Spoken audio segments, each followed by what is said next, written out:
पाकिस्तान हमेशा जिंदाबाद।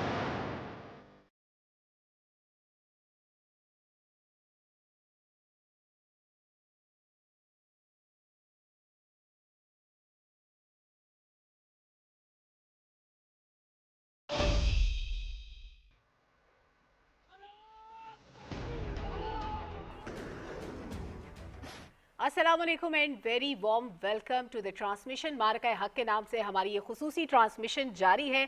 मैं हूं सलमा कौसर और मेरे साथ मेरे बहुत ही इनक्रेडिबल को होस्ट यासिर रहमान मौजूद हैं। और आज जिस दिन की निस्बत से हम यहाँ बैठे हैं उसके बारे में दिन भर बात हुई और गुफ्तगू का ये सिलसिला जारी रहेगा। बहुत ही ज़बरदस्त मेहमान हमारे साथ स्टूडियोज़ में मौजूद हैं और बात होगी उन कामयाबियों की, फतूहात की, जो पाक फ़ौज ने ना सिर्फ एक तारीख रकम करते हुए हासिल की बल्कि एक ऐसी लड़ाई लड़ी गई जो इससे पहले माजी में कभी नहीं लड़ी गई। और यासिर, ये डॉक्ट्राइन वर्सेस डॉक्ट्राइन था, टेक्नोलॉजी वर्सेस टेक्नोलॉजी थी। और जिस तरह का नज़ारा हमने देखा 10 तारीख को, ना सिर्फ 10 को बल्कि 6 तारीख से शुरू होने वाला ये सिलसिला जो 4 दिन तक जारी रहा, उसमें ना सिर्फ हमने भारत को शिकस्त दी बल्कि दुनिया को ये बावर करवाया कि पाकिस्तान को जिस नज़र से देखा जाता था और जिस तरह ग्रेड किया जाता था, अब सूरत हाल उससे बहुत मुख्तलिफ है। अब दुनिया बदल चुकी है, टेक्नोलॉजी बदल चुकी है, हमारी सलाहियतें बदल चुकी हैं और हम इतने कैपेबल हैं कि हम अपने साइज में रहते हुए, अपनी मखसूस कैपेबिलिटीज़ को रखते हुए दुनिया को मात देने की सलाहियत रखते हैं। तो इस सब पर बात करने के लिए हमारे बहुत ही ज़बरदस्त मेहमान हम स्टूडियो ज्वाइन कर रहे हैं। चौधरी वलायत खान साहब हमारे साथ मौजूद हैं, पाकिस्तान सोसाइटी यूरोप के चेयरमैन हैं, ओवरसीज़ पाकिस्तानी हैं। और उनसे हम जानेंगे कि आज बैरून मुल्क बैठा एक पाकिस्तानी पाकिस्तान के बारे में क्या सोचता है और पाकिस्तानी पासपोर्ट का जो वकार बुलंद हुआ, जो इज़्ज़त, मकाम और मर्तबा मिला, वो उसके हवाले से क्या पॉइंट ऑफ व्यू रखते हैं। इसके अलावा अहमद मंसूर साहब हमारे साथ मौजूद हैं स्टूडियोज़ में, तजियाकार हैं, किसी तारुफ के मोहताज नहीं है। तो वलायत साहब से आगाज़ कर लेते हैं हम अपनी गुफ्तगू का। वलायत खान साहब, सबसे पहले तो बताइए कि जो ओवरसीज़ पाकिस्तानी है वो आज की इस फतह को कैसे मनाता है, वो किस नज़र से देखता है, और फिर जो पाकिस्तान ने कामयाबी हासिल की, जिस तरह से भारत को मात दी और जिस तरह पाकिस्तान का नाम रोशन किया, उसके बारे में क्या राय रखते हैं। देखिए, पाकिस्तान के हवाले से इंडिया हमेशा प्रोपेगेंडा करता था। खुद India is mother of terrorism in whole South East Asia, वो सब खुद कराते थे और इल्ज़ाम किसको देते थे? पाकिस्तान को। इस वजह से पाकिस्तान के खिलाफ बहुत ज़्यादा प्रोपेगेंडा था। और मैं समझता हूँ कि ये जो उन्होंने गलती की, जिसकी उनको सज़ा भी मिली लास्ट ईयर 10 मई को, या उससे चंद दिन पहले उन्होंने शुरू की थी, तो उसके बाद से दुनिया बदल चुकी है। यानी कि हमारा इमेज जो है ना, लोगों की नज़र में बहुत अच्छा है। उन्हें पता है कि पाकिस्तान अमन के लिए काम करने वाला मुल्क है, कोई टेररिज्म नहीं करा रहा बल्कि टेररिज्म का शिकार है। क्योंकि हमारी हुकूमत ने, मौजूदा जो हमारा सेटअप है, इन्होंने बहुत कोशिश की और इन्होंने लोगों को बताया, पूरी दुनिया को बताया कि इंडिया क्या कर रहा है। ये तो चाहते थे कि इसकी इंक्वायरी हो, जो उन्होंने लगाया था। उन्होंने बगैर इंक्वायरी किए, उन्होंने सिर्फ जो है ना, जिस तरह से पहले करते थे, इल्ज़ाम भी देना, हमें खाम खा मुजरम बनाना, और उसके बाद जो है ना ये अटैक शुरू कर दिए। और उसके बाद सारी दुनिया जान गई, जो उनका हशर हुआ, जो उनकी बेइज्जती हुई, जो उनको मार पड़ी, उसके बाद जो है ना सबको पता चल गया कि पाकिस्तान मजबूत होने के बावजूद, इतना स्ट्रांग होने के बावजूद अमन की बात करता है और बैठ कर बात करना चाहता है, सबूत देना चाहता है और चाहता है इंक्वायरी हो। और उसके अलावा भी बहुत सारी चीज़ें जो दुनिया के सामने आई हैं। आज पाकिस्तान का इमेज बहुत अच्छा है और हम जो बाहर बैठे हुए पाकिस्तानी हैं, हम तो बहुत खुश हैं। हम तो जो है ना मुबारकबाद देते हैं पाकिस्तान को, पाकिस्तान के अवाम को, पाकिस्तानी अफवाज को और एक दूसरे को। आपको पता है, हम जो है ना ओवरसीज़ पाकिस्तानियों ने कल गुजरात में एक बहुत बड़ी रैली का बंदोबस्त किया था। हम जश्न मना रहे थे। आज हम कोपनहेगन की बात करता हूँ, जहाँ मैं रहता हूँ, तो वहाँ एक बहुत बड़ी रैली अपने सफरखाना पाकिस्तान में जा रही है जश्न मनाने के लिए। और लास्ट ईयर भी हमने किया था। तो हम इस तरह से जो है ना, मैं देख रहा हूँ कि पूरी दुनिया में पाकिस्तानी जहाँ जहाँ भी आबाद हैं, वो अपनी एम्बेसीज़ में जा रहे हैं और एम्बेसीज़ हमारे घर हैं, वो भी हमारे साथ तावन कर रहे हैं। मैं कोपनहेगन की एम्बेसी की बात करता हूँ, वहाँ बहुत अच्छे लोग हैं, हमारे साथ तावन कर रहे हैं, यानी कि लोगों को वेलकम कर रहे हैं। जब हम जा रहे हैं तो वो ये नहीं कि आओ दरवाजे के सामने खड़े होकर चले जाओ। उन्होंने कहा बिस्मिल्लाह, आपकी अपनी एम्बेसी, अंदर आओ, आकर जो है ना अपना प्रोग्राम करो। सब जरा हम कंपैरिजन भी ड्रॉ करेंगे। इस वक्त एक तरफ तो जुबिलेशन है, खुशी का इजहार है, और दूसरी तरफ हम देख रहे हैं तो सफ़े मातम बिछी हुई है हिंदुस्तान के ऐवानों के अंदर। उनका भी एक डायस्पोरा, जिनको NRI बोलते हैं, बहुत बड़ी तादाद में बाहर है। इस पर भी बात करेंगे। अहमद मंसूर साहब, मैं आपकी तरफ आता हूँ। आज जो फील्ड मार्शल ने ख़िताब किया, उनका ख़िताब बड़ा कलीदी अहमियत का हामिल था। उसके अंदर 2-3 चीज़ें जो बड़ी इम्पॉर्टेंट एस्पेक्ट उसका है।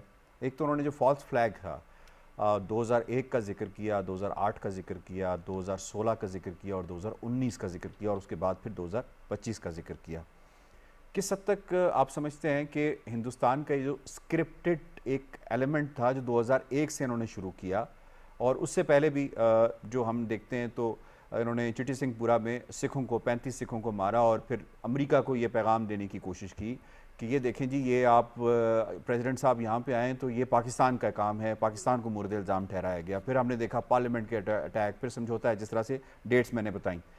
किस हद तक हिंदुस्तान इस सारे मार्के के बाद एक्सपोज हो चुका, उसका स्क्रिप्ट एक्सपोज हो चुका, और जो नैरेटिव वो पाकिस्तान के लिए हमेशा से बना के रखते थे, वो नैरेटिव इसको दुनिया में किसी एक मुल्क ने भी बाय नहीं किया। बताइएगा। देखें यासिर साहब, इंडिया ने जो ये फॉल्स फ्लैग के हवाले से एक पूरी कैंपेन, और उसका जो डीएनए है वो इसी झूठ और फेक प्रोपेगेंडा और एक ड्रामा स्टेज करके उस पाकिस्तान को मुर्द इल्ज़ाम ठहराना, ये ऐसा स्क्रिप्ट है, ये एक्सपोज माजी में भी होता आया था, लेकिन मार्का हक ने तो इस पर फुल स्टॉप लगा दिया। आप देखें पुलवामा 2019 में जब होता है तो उसके बाद भी उसको नया ड्रामा स्टेज करने के लिए कितने 5 साल लग जाते हैं, और उसके बाद फिर अब मार्का हक में पहलगाम 22 अप्रैल को होता है। आप देखें कि जैसे ही वो एक वाक़या होता है, उसी वक्त जो सवालात पाकिस्तान की तरफ से वो खड़े किए जाते हैं, और एक जो ऑफ़र पूरी दुनिया के सामने ओपनली दी जाती है कि आप आएँ, तहकीकात करें, वो इंडिया आज तक 1 साल बाद भी उन सवालात का जवाब नहीं दे सका कि वो जो दहशतगर्दी जिसको वो कहता है कि वो पाकिस्तान उसका जिम्मेदार है, तो वो 15 मिनट में वो FIR का जवाब नहीं दे सका कि क्यों वो वहाँ पे रजिस्टर्ड हो गई, जबकि वहाँ पे तो पुलिस पहुँच नहीं सकती थी। फिर उसके बाद उसने तहकीकात की, खुद अपने जो मुल्क में उसका इंतज़ार नहीं किया, पाकिस्तान के ऊपर अटैक, फिर जो पानी को हथियार बनाने का बयानिया, पूरा उसका ड्रामा स्टेज था। और फिर जब वो 6 और 7 मई को वो जवाज़ यही भोंडे बना के पाकिस्तान में सिविलियन अहदाफ पे वो चढ़ दौड़ा और बच्चे शहीद किए, मसाजिद शहीद की, कश्मीर में मस्जिद बिलाल आप देख लें, और ओपन आम आबादी में वहाँ पाकिस्तान ने उसका जवाब हर फोरम पे दिया, जो फील्ड मार्शल ने अपनी तकरीर में भी बताया। सॉरी टू कट यू, यहाँ पे मकासद भी है ना कि आपने किस मकसद के तहत करना है। 2019 में हमने देखा जो उन्होंने किया वो साफ जाहिर था कि जनरल इलेक्शंस आ रहे थे, उसमें इन्होंने इंटरनल पॉलिटिक्स को सेटिस्फाई करना था, तो उन्होंने ये पुलवामा, और बाद में उनका जो गवर्नर था सत्यापाल मलिक, जो पिछले दिनों एक बड़ी जिसे कहते हैं पुरस्कार हालत में मारा गया, और उसके ऊपर काफ़ी सवालात हैं, जब ये हुकूमत जाएगी तो फिर पता चलेगा। तो ज़रा ये बताइएगा कि जो मकासद इन्होंने तय किए हुए थे कि अगर हम ये पाकिस्तान के ख़िलाफ़ एक नैरेटिव बनाएंगे, बयानियाँ बनाएंगे, और सफरा को भी बुलाएंगे, दुनिया की मीडिया को भी इंगेज करेंगे, लॉबियस्ट को भी इंगेज करेंगे, अपने जो सफ़ीर हैं पूरी दुनिया के अंदर उनको भी इंगेज करेंगे, उसके बाद हम ये दुनिया की जितनी भी सिंपथीज़ हैं वो हम अपने लिए हासिल कर पाएंगे। इस मरतबा पिछली दफ़ा अगर हम देखा है तो सारे जितने वाक़यात होते रहे उनमें किसी हद तक इनको सिंपथी मिलती रही है। क्या वजह थी कि इस मरतबा उनको वो सिंपथी नहीं मिल सकी, बजाय इसके सिंपथी मिलने के दुनिया के मौक़र इदारों ने सवालात उठाने शुरू कर दिए?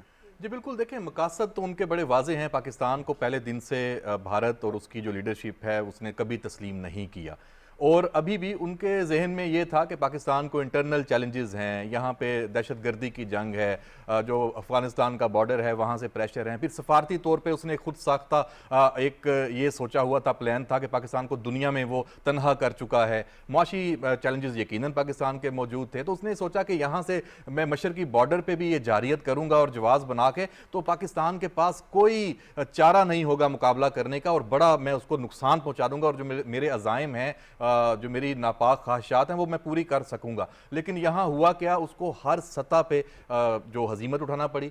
सफारती सतह पे आज इंडिया इस मार्का हक के बाद तो बिल्कुल तनहा हो चुका है। करना उसने पाकिस्तान को था, और पाकिस्तान कहाँ पहुंच चुका है पूरी दुनिया में? Middle power. मिडल पावर कौन है? जो दुनिया की आलमी ताकतों के दरमियान तवाज़ुन बरकरार रखती है। और ये आप देख लें, ईरान और अमेरिका की जो जंग, सिर्फ उसकी बात ना करें, इसके अलावा भी कोई लबनान की जंग जिसका खुद जिक्र किया आज फील्ड मार्शल ने कि उस मामले के अंदर भी, फ़लस्तीन के मामले के अंदर बोर्ड ऑफ पीस जब बना तो उसमें भी पाकिस्तान की जो शमूलियत है, और इंडिया कहाँ मौजूद है? कहीं भी नहीं। फिर फौजी बर्तरी, एक्चुअल जो उसका घमंड था पाकिस्तान से, देखें 8-10 गुना ज्यादा उसका बजट उसका 80-90 जो बिलियन जो 84% डॉलर, अभी उन्होंने बजट बढ़ा दिया रिसेंटली जी 10% बढ़ाया, वैसे 80 बिलियन डॉलर्स का, सही 80 बिलियन है। और उसके बाद आप देख लें कि फिर उसकी जो नेवी के नंबर्स देख लें, उसकी एयरफोर्स के नंबर देख लें, उसको घमंड था कि मेरे पास जो दुनिया का बेहतरीन जो फजाई दफा का निज़ाम है S-400 मैं वो ले चुका हूं। उसको घमंड था कि मैं 5th जनरेशन का जो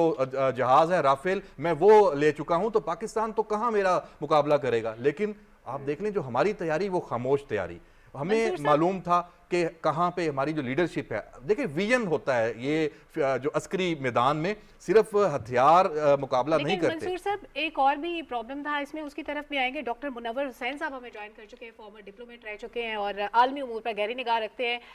बहुत शुक्रिया डॉक्टर मुनव्वर हुसैन साहब आप। सर हम आज बात कर रहे हैं मार्का हक की कामयाबी की, सेलिब्रेट कर रहे हैं इस दिन को जब पाकिस्तान ने फतह हासिल की थी। मेरे को एंकर ने बड़ा ज़बरदस्त एक नुक्ता उठाया कि भारत को आलमी सतह पर इस बार जो इतनी हजीमत उठाना पड़ी उसको कोई सिंपैथी नहीं मिली पूरी दुनिया से।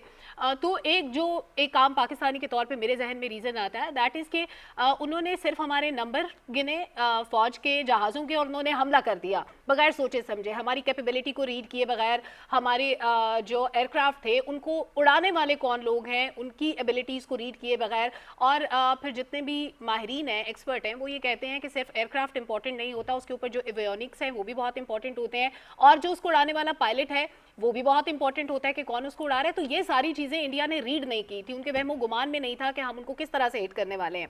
तो भारत की रुसवाई की या उसको दुनिया भर में सिंपैथीज ना मिलने की क्या वजूहात हैं आपकी नज़र में, इसके अलावा एक इस वीकनेस के अलावा? बहुत शुक्रिया आपको, आपके मेहमानों को, आपकी टीम को, आपके देखने वालों को सलाम और मार्का हक की बहुत बहुत मुबारकबाद। देखें this is the finest hour in the history of Pakistan और ये जो कामयाबी है इसके पीछे एक वेरिएबल नहीं है, नंबर ऑफ़ वेरिएबल्स का कन्फ्लेशन ऑफ काजेस मैं कहूँगा वो है।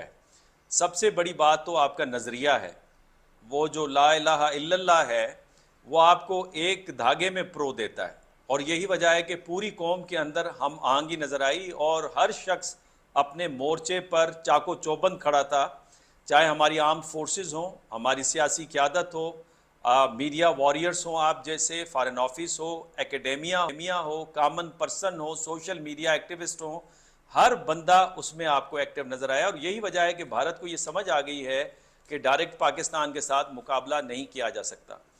दूसरा ये कि दुनिया हमेशा ऑब्जेक्टिव एलिमेंट्स ऑफ पावर को देखकर समझती है कि ताकत का तवाज़ुन किसके हक में है, वो अल्टुगेदर सब्जेक्टिव एलिमेंट्स ऑफ पावर को नज़रअंदाज करती है। यही स्टीफन पी कोहन ने अपनी किताब आइडिया ऑफ पाकिस्तान में भी किया है। और एक इशाइये पे मैंने उन्हें ये सवाल पूछा था कि अगर ऑब्जेक्टिव एलिमेंट्स ऑफ पावर इतने ही अहम हैं कि आपके पास कितने फाइटर जेट्स हैं, आपके पास कितने टैंक्स हैं, आपके पास कितना गोला बारूद है, तो फिर वियतनाम में अमेरिका को शिकस्त नहीं खानी चाहिए थी, फिर 20 सालों के बाद अफगानिस्तान से नहीं निकलना चाहिए था, फिर सोवियत यूनियन की नाक को नहीं रगड़ना चाहिए था अफगानिस्तान के अंदर। और इसी तरह स्वीज कैनाल 1956 में बरतानिया, फ्रांस और इजराइल को एम्बैरसमेंट का सामना नहीं करना चाहिए था। उसके अलावा राजा दायर को मोहम्मद बिन कासिम की 5000 फोर्सेस के सामने शिकस्त तस्लीम नहीं करनी चाहिए थी। स्पार्टियंस 300 की तादाद में थे, पर्शियन एम्पायर्स पूरी हजारों की आर्मी लेकर आए थे, उन्हें वापस नहीं जाना पड़ता। तो तारीख गवाह है कि जब आप सब्जेक्टिव एलिमेंट्स ऑफ पावर को इग्नोर करते हैं कि हम आगे कितनी है, ट्रेनिंग क्या है। डॉक्टर मुनव्वर साहब, आप सॉरी टू कट यू, आपने एक बड़ा अहम इसमें एक वाकया जो है यकीनन वो भी आप इसमें शामिल करना चाहेंगे, वो बदर का वाकया है कि बदर में भी तो आप देखें तादाद क्या थी और दूसरी तरफ तादाद क्या थी, तो वो भी तो मार्का हमने जीता और वो पहला मार्का था जिसकी बुनियाद पे आज हमारा जवान जब भी जंग के लिए निकलता है तो वो उसके जहन में वो फिजाए बदर ही होती है। Yasir, thank you very much. ये बहुत इंपॉर्टेंट एपिसोड है हमारी लाइफ में, नो डाउट। 313 वर्सेस 1000 और 313 के पास हथियार भी नहीं, घोड़े भी नहीं, साजो सामान भी नहीं और 1000 पूरा हथियारों से लेस थे। इसका मतलब ये कि जंगों के अंदर पावर का रियल टेस्ट होता है और सिर्फ real test objective elements of power का नहीं होता। विल किसके पास है, बहादुर कौन है, लड़ना कौन चाहता है। आज जो अमेरिका को फ्रस्ट्रेशन का सामना है ईरान के मुकाबले में, अगर ऑब्जेक्टिव एलिमेंट्स ऑफ पावर को देखना है तो फिर तो अमेरिका का अपर हैंड होना चाहिए था। आज जो हमास को 2 सालों की लड़ाई के बाद डीवेपनाइज नहीं कर सका इजराइल, और हिजबुल्लाह ने सदर्न लबनान पे से निकलने पर मजबूर किया हुआ है इजराइल को, तो इसका मतलब ये कि subjective elements of power matters a lot. दूसरा ये कि right man at the right place at the right time, ये हुआ था हमारे पास, जबकि इंडिया में ये चीज मौजूद नहीं थी। इसको कहते हैं जस्टिस, कुरानिक डेफिनेशन के मुताबिक, सुकरात की डेफिनेशन के मुताबिक इसे कहते हैं मेरिट, कि सही बंदा फैसला साजी करे और सही काम पर हो। जबकि वहां पे फैसले नरेंद्र मोदी कर रहा था और वहां की फोर्सेस के जो कमांडर्स थे वो उससे इख्तलाफ कर रहे थे, इसलिए 4 की कमांडर्स को साइडलाइन किया गया या उन्हें रिजाइन करना पड़ा।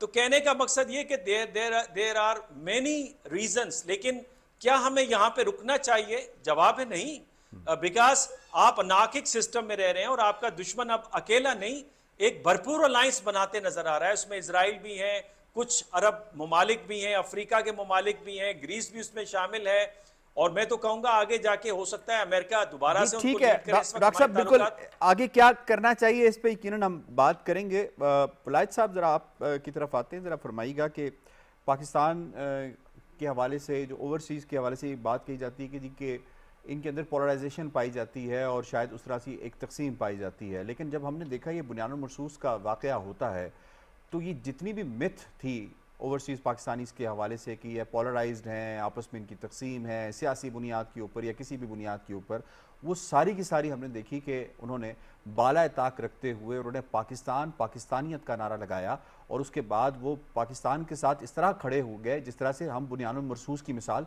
देते हैं। किस हद तक आप समझते हैं कि वो पाकिस्तानी, जिस तरह आपने बताया कि आपको 56 साल हो गए हैं, 56 बरस के बाद भी आज आप जब पाकिस्तान की बात करते हैं तो आपकी आंखों में नमी होती है, आपकी आंखों में एक चमक नज़र आती है। थोड़ा ज़रा ये बताइएगा कि पाकिस्तान आपके लिए क्या है, और ख़ासतौर पे जब ये कामयाबी मिली तो उस वक्त क्या जज्बात थे आप लोगों के? देखिए, सबसे पहले मैं आपको ये बताऊं कि इन 56 सालों में मैंने वहाँ क्या किया। मैंने वहाँ जो छोटा सा पाकिस्तान है, यानी अपने पाकिस्तानी लोग जो आबाद हैं, उनके लिए काम करता रहा हूँ, सोशल वर्क कर रहा हूँ, सियासतदान रहा हूँ, अपना बिज़नेस भी करता रहा हूँ, काम भी करता रहा हूँ। तो उसके अलावा अपने वतन के लिए काम करता रहा हूँ। हर लम्हे हर घड़ी एक ही ख्याल था, एक ही ख्वाहिश थी कि हमारा वतन तरक्की करे, हमारा वतन आगे बढ़े, हमारे वतन में अमन हो, हमारे वतन में इंसाफ हो, हमारे वतन में लोग खुश हों, पढ़े लिखे हों, कामयाब हों। तो उसके लिए हम हमेशा कोशिश करते रहे हैं, अपने सफ़ारत खानों के साथ मिलकर जो हम कर सकते थे कि अपने वतन का नाम जो है बुलंद करें, उसके लिए अच्छी गुडविल बनाने की कोशिश करें। तो वतन हमारा जो है ये सब कुछ है। जहाँ हम जाकर आबाद हुए हैं ना, वहाँ आज भी 56 सालों के बाद भी मैं ये समझता हूँ कि वो मुल्क मेरा उस तरह से नहीं है जिस तरह से मैं चाहता हूँ। वहाँ के लोग हमेशा मुझे जो है ना सेकंड या थर्ड टाइप सिटीज़न समझेंगे। मैं जितनी भी कोशिश कर लूँ, हमने बड़ी मोहब्बत की उस वतन के साथ, हमने काम किया है, टैक्स दिए हैं, हमने बहुत कोशिश की है, लेकिन इसके बावजूद हमें वो तो नहीं है वक़ार मिल सकता जो उनका अपने वतन में है। तो इसी तरह से हमें जो वक़ार यहाँ मिलता है, हम समझते हैं कि हमारी आने वाली नस्लें भी यहाँ ही आकर कामयाब होंगी, हम भी यहाँ ही आकर कामयाब होंगे उनके साथ। देखिए, मेरी ख्वाहिश क्या है कि डेनमार्क में या यूरोप में जो हम लोग रहते हैं, हमारी वजह से हमारी अच्छी लॉबी वहाँ होनी चाहिए, जो तल्लुकात अच्छे कायम करे पाकिस्तान के और उनके। लेकिन पाकिस्तान हमारे लिए सब कुछ है। जब पाकिस्तान कामयाब होता है तो हम बहुत खुश होते हैं। अभी पाकिस्तान का सफारती सतह पर जो कामयाबी हुई और जो जंग में कामयाबी हुई, यकीन जाने पाकिस्तानी वहाँ फ़ख्र करते हैं, पाकिस्तानी एक दूसरे को मुबारकबाद देते। मैंने देखे पाकिस्तान के ख़िलाफ़ कोई पाकिस्तानी नहीं हो सकता, बिल्कुल कभी भी नहीं हो सकता। हम सब पाकिस्तान से मोहब्बत करते हैं। छोटी मोटी गलतफहमियाँ या जो बोलते हुए कभी गलत बात कर देना एक आध बंदे का, इसका मतलब ये नहीं है कि पाकिस्तानी पाकिस्तान के ख़िलाफ़ बात करने वाले हैं। कभी भी हम बर्दाश्त नहीं कर सकते कि पाकिस्तान के ख़िलाफ़ कोई बात हो या पाकिस्तान को कोई नुकसान पहुँचे। हम जितने भी ओवरसीज़ हैं, हम सब पाकिस्तान के साथ हैं। और पाकिस्तानी अफवाज की जहाँ बात आती है, देखें पाकिस्तानी फ़ौज क्या है, ये हमारे मुहाफ़िज़ हैं। हम अमन से सोते हैं, हमारा बिज़नेस जो है ना उसकी यानी महफूज है, हमारी इज़्ज़त महफूज है, हमारे घर हम खुद महफूज हैं। उसकी वजह ये है कि हमारे मुहाफ़िज़ जो है वो बॉर्डरों पे हैं, हर वक्त तहफ़्फ़ुज़ कर रहे हैं। और उसके बाद देखें, जो जिस मुल्क की भी फ़ौज कमज़ोर होती है, वो कितना जलीलो खार होता है दुनिया में, उसके साथ ये क्या मेरा ख्याल है इस ज्यादती वक्त होती है। क्लासिक एग्जांपल्स हैं जो नाम नहीं हम लेते, लेकिन इर्द गिर्द जो बहुत कुछ सी हम देख रहे हैं, बिल्कुल। जो इस वक्त हो रहा है, और उनके पास अगर हो सकता है सोने के अंबार लगे हों, लेकिन क्योंकि सिक्योरिटी नहीं है तो पूरी दुनिया में एक पैगाम जा रहा है अल्लाह कि ना सिक्योरिटी करे। Comes first. माफ़ करना, अल्लाह ना करे पाकिस्तान की फ़ौज कमज़ोर हो, हम एक वीक भी आज़ाद नहीं रह सकते, ना इंडिया में रहने देगा, ना अफ़गानिस्तान, ना कोई और। हमारा तहफ़्फ़ुज़ जो है, हमारी इज़्ज़त जो है, हमारा फ्यूचर जो है, हमारी आने वाली नस्लों का फ्यूचर जो आज़ादी और इज़्ज़त के साथ है, वो पाकिस्तान में है, और पाकिस्तानी अफवाज हमारे लिए बहुत ज़रूरी हैं। अल्लाह इन्हें और मजबूत करे, हम सब इनके साथ हैं, और हमने देखा ओवरसीज़ सारे इनसे मोहब्बत करते हैं, और इंशाअल्लाह मोहब्बत करते रहेंगे, क्योंकि यही हमारा सब कुछ है। पाकिस्तान ही तो सब कुछ है, इसमें कोई शक नहीं है कि पाकिस्तान सब कुछ है और इसके बगैर हम कुछ भी नहीं है। मंसूर साहब, हमने देखा कि जब हमारी इस कामयाबी के बाद हमारी कामयाबियों का ये एक तसलसल था, जिस तरह हमने मीडिएट किया यूएस और ईरान के दरमियान में, और जिस तरह पाकिस्तान को एक गैर जानिबदार के सालिस के तौर पर पूरी दुनिया ने देखा, ये बात भी भारत से हजम नहीं हुई। उस पर जो जयशंकर का स्टेटमेंट था बिलो द बेल्ट, वो आपने देखा। उसके बाद जिस तरह से उनका मीडिया मातम गुना था, और फिर ड्यूरिंग वॉर और वॉर के बाद भी जिस तरह झूठा प्रोपेगेंडा किया गया, जिस तरह मारधाड़ की गई उनके मीडिया के ऊपर, और जिस तरह का नैरेटिव बनाया गया, जो आज भी एक आम हिंदू जो है वो उसी नैरेटिव को मानता है जो मोदी ने अपनी कौम को दिया। वो नहीं देखते कि दुनिया किसको फाते मान रही है, दुनिया किसको वेटेज दे रही है, दुनिया किसकी कामयाबी को तस्लीम कर रही है। तो ये जो एक शेल के अंदर रहता है भारत, क्या इस शेल के अंदर रहते हुए जो उनका नैरेटिव है कश्मीर को लेके, आपको लगता है कि ये जस्टिफाइड है, या उनको इवन क्लेम भी करना चाहिए कश्मीर के बारे में कुछ, कोई इसका इखलाकी जवाब मौजूद है? देखें सलमा साहबा, सिर्फ कश्मीर ही नहीं, भारत का हर जो बयानिया है वो ज़मीन बोस हुआ है, और हमने ये देखा है कि उनके पास अपना जो माजी के जो मीडिया पे या सोशल मीडिया पे या उनकी लीडरशिप के जो बयानात हैं, उनमें इतनी अब हिम्मत या जुर्रत नहीं है कि उनको वो रिपीट चला सकें। क्यों? क्योंकि उनका जो वो झूठ जो वो बोलते रहे वो साबित हो चुका है। यही हाल कश्मीर के ऊपर है, उन्होंने वहाँ पे क्या नहीं कर लिया। ये पहलगाम का जो फॉल्स फ्लैग है, ये भी कश्मीर से ही बुनियाद उन्होंने शुरू की थी, और फिर आपने देखा कि फिर मार्का हक होता है, बुनियाद मरसूस होता है। और पाकिस्तान की जो लीडरशिप है इस पूरे एक साल में मार्का हक के बाद अब तक, उसने जो एक जो आपने देखा कि जो नैरेटिव जो स्टैब्लिश किया, वो पूरी दुनिया ने उसको माना है। हमने देखा था DGISPR की प्रेस कॉन्फ्रेंस में कंपैरिजन एक साबित भी हुआ कि एक साल में इंडियन लीडरशिप क्या कहती आई है और हमारी लीडरशिप क्या कहती आई है, ज़मीन आसमान का फ़र्क है। और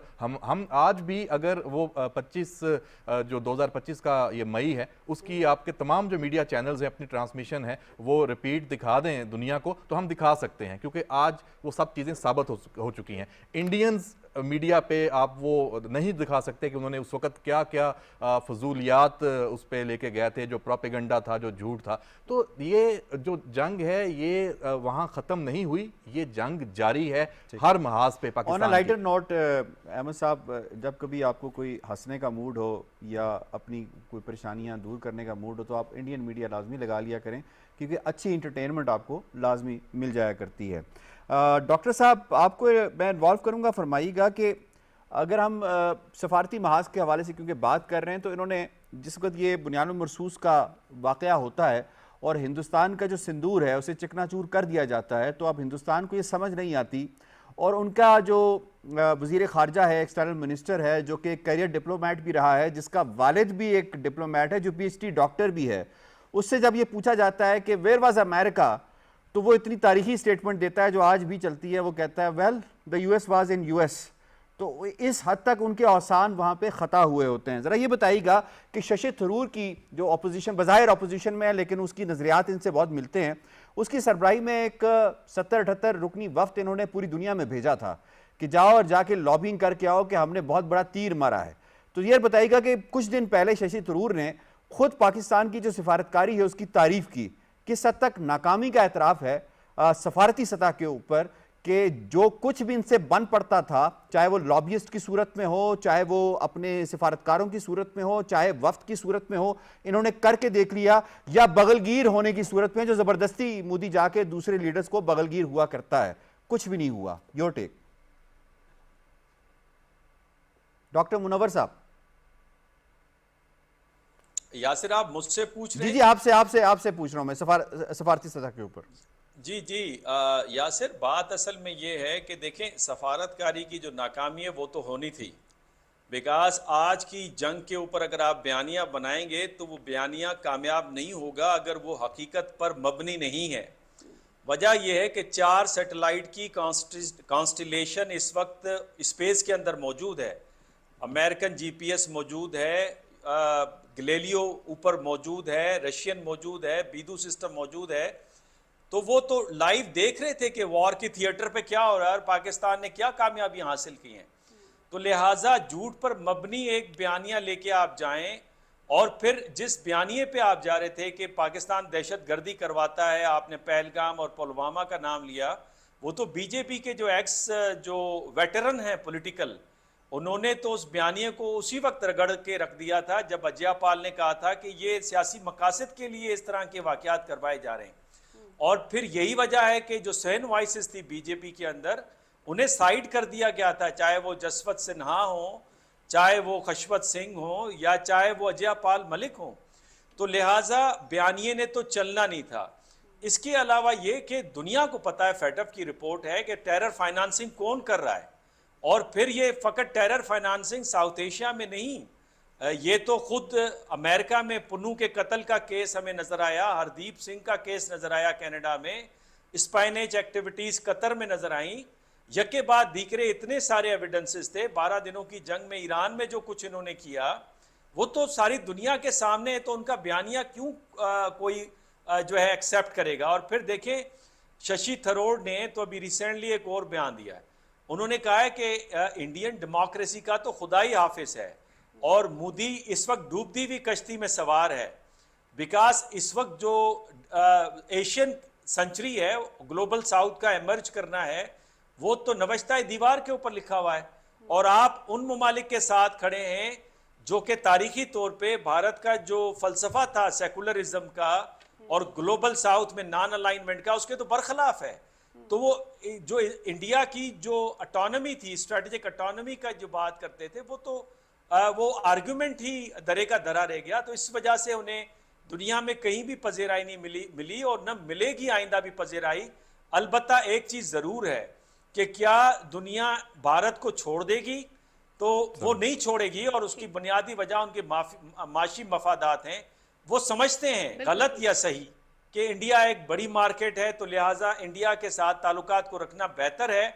लेकिन झूठ पर मबनी जब बयानिए को लेके चलेंगे, दहशतगर्दी को आप एज एन इंस्ट्रूमेंट इस्तेमाल करेंगे, तो दुनिया तो फिर वो तस्लीम पॉसिबल नहीं है। और डॉक्टर साहब, आपने बिल्कुल दुरुस्त कहा कि आज के ज़माने में झूठ को लेकर कभी भी अपना नैरेटिव प्रमोट नहीं किया जा सकता, जब हम इतने ज़्यादा एक दौर में जी रहे हैं जो कि एआई का दौर है, और एक सेकंड में आपको पता चल जाता है कि ये चीज़ ठीक है या गलत है। बहुत शुक्रिया। डॉक्टर मुनव्वर हुसैन साहब हमारे साथ मौजूद थे, चौधरी विलायत खान साहब और अहमद मंसूर साहब हमारे साथ मौजूद थे स्टूडियो में। और जाते जाते एक बात कि यासिर, हमने जब ऑपरेशन सिंदूर लॉन्च किया गया भारत की तरफ से, उसके जवाब में हमने ऑपरेशन गज़ब लिल हक जो है वो, बल्कि बुनियानुल मरसूस हमने लॉन्च किया। गज़ब लिल हक तो अभी जारी है। गज़ब लिल हक, उसको हम समझते हैं कि ये शायद सिंदूर 2 जो वो क्लेम करते हैं कि वो करेंगे, तो इस वक्त हम गज़ब लिल हक की सूरत में उसका जवाब दे रहे हैं। और तीसरे सिंदूर की जो वो बात करते हैं उसकी भरपूर तैयारी है, जिसका हमारी फोर्सेस बारहा कह भी चुकी हैं। बहरहाल जितने मर्जी सिंदूर ले आए, हमने तो बता दिया है कि आप जब भी आएंगे हमें आप तैयार पाएंगे। ट्रांसमिशन का सिलसिला जारी और सारी है जनाब। थोड़ी देर के बाद फिर हाजिर होंगे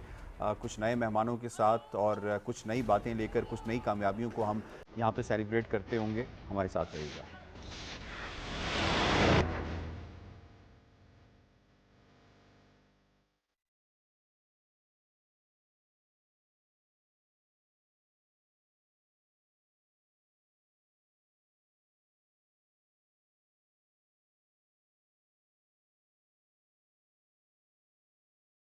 पाकिस्तान हमेशा जिंदाबाद।